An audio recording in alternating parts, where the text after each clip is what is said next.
ఈరోజు సిఐటి కార్యాలయంలో తెలంగాణ గిరిజన ఆశ్రమ పాఠశాలలో హాస్టల్స్లో పనిచేస్తున్నటువంటి డైలీ వేజ్ వర్కర్ల రాష్ట్ర సదస్సు 2 యూనియన్ల ఆధ్వర్యంలో జరిగింది.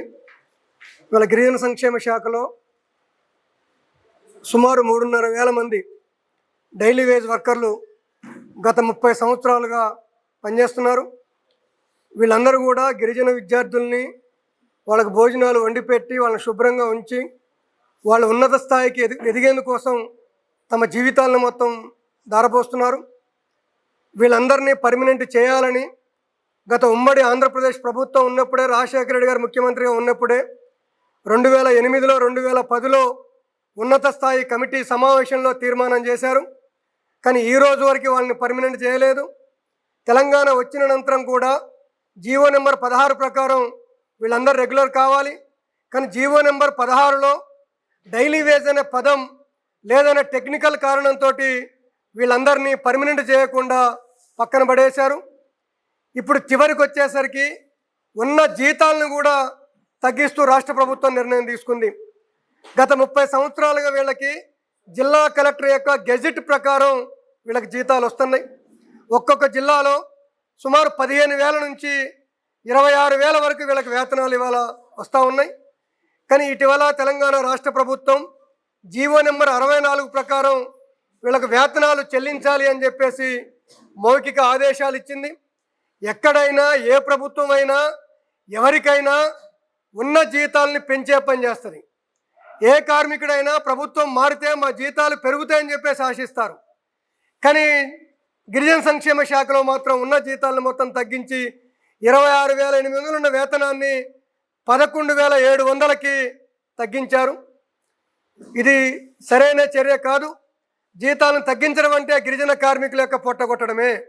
పొద్దున్న లేస్తే గిరిజన సంక్షేమం కోసం పనిచేస్తున్నామని చెప్తున్న పాలకులు ఆ గిరిజన ప్రాంతంలో గిరిజన విద్యార్థులను అభివృద్ధి చేసేందుకోసం, గిరిజన ప్రాంతాలను అభివృద్ధి చేసేందుకోసం పనిచేస్తున్న దినసరి ఉద్యోగుల్ని పొట్టలు కొట్టడం, జీతాలు తగ్గించడం ఇది సరైనటువంటి పద్ధతి కాదు. అంతేకాదు, ఈరోజు డైలీ వేజ్ వర్కర్లందరినీ పర్మనెంట్ చేయాల్సిన అవసరం ఉంది. నల్గొండ జిల్లాలో కొద్దిమందికి సుమారు 50 మందికి టైమ్ స్కేల్ ద్వారా వేతనాలు చెల్లిస్తున్నారు. ఒకే గిరిజన సంక్షేమ శాఖలో ఒకే శాఖ పరిధిలో ఒకే పని చేస్తున్న వర్కర్లకి కొద్దిమందికి ఏమో టైమ్ స్కేల్ ఇస్తూ కొద్దిమందికి ఏమో ఉన్న జీతాలను తగ్గిస్తూ ఇవాళ రాష్ట్ర ప్రభుత్వం ద్వంద్వ విధానాన్ని అవలంబిస్తుంది. ఇది సరైనది కాదు.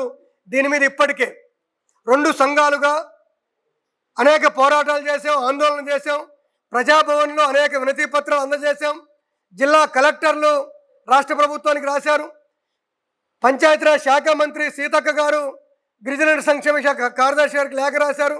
కానీ ఈ రోజు వరకు పరిష్కారం కాలేదు. ఓపిక చేసి కార్మికుల యొక్క ఓపిక నశించింది. అందుకనే ఐక్య పోరాటానికి దినసరి ఉద్యోగులందరూ కూడా సిద్ధమవుతూ ఉన్నారు. ఇప్పటికైనా ప్రభుత్వం 212 జీవోని సవరించి గిరిజన సంక్షేమ శాఖలో పనిచేస్తున్నటువంటి ఉద్యోగులందరినీ రెగ్యులరైజ్ చేయాలి, టైం స్కేల్ ఇవ్వాలి. అప్పటి వరకు జిల్లా కలెక్టర్ గెజెట్ ప్రకారం, పాత పద్ధతి ప్రకారం జీతాలు చెల్లించాలని చెప్పేసి డిమాండ్ చేస్తున్నాం. లేని పక్షంలో ఈ నెల 9వ తేదీన పెద్ద ఎత్తున ప్రజాభవన్ దగ్గర ఆందోళన చేస్తామని, అప్పటికి ప్రభుత్వం స్పందించకపోతే ఈ నెల 12వ తేదీ నుంచి రాష్ట్ర వ్యాప్తంగా నిరవధిక సమ్మెకు సిద్ధమవుతామని చెప్పేసి హెచ్చరిక చేస్తా ఉన్నాం.